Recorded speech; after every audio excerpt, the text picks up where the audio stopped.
In this chapter, we are going to study fluids, which are materials that can flow. They include both liquids and gases, and in some cases solids can obey certain properties of fluids, for example materials like silly putty or sand.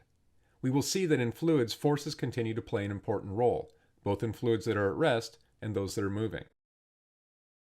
One important factor that determines the behavior of a fluid is its mass density.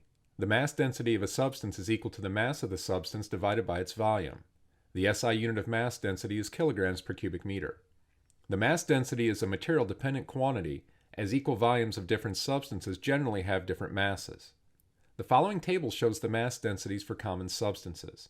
Gases have the smallest densities, since the atoms or molecules that make up the gas are relatively far apart compared to the atoms in liquids and solids.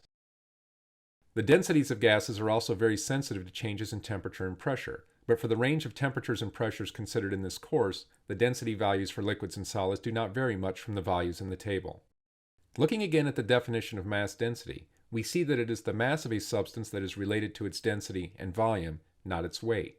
However, if we know the volume and density of a substance, then we can use this definition to calculate its mass and then its weight using equation 4.5, where the weight is equal to the product of mass times the acceleration due to gravity.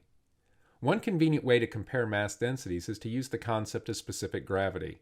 The specific gravity of a substance is its density divided by the density of a standard reference material, which is usually chosen to be water at 4 degrees C.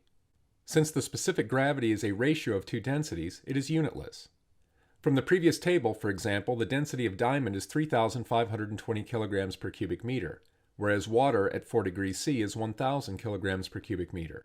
Therefore, the specific gravity of diamond would be 3.52. As we mentioned earlier, forces also play an important role in the behavior of fluids, and in the next section we will see how forces and mass density are related to an important concept in fluids known as pressure.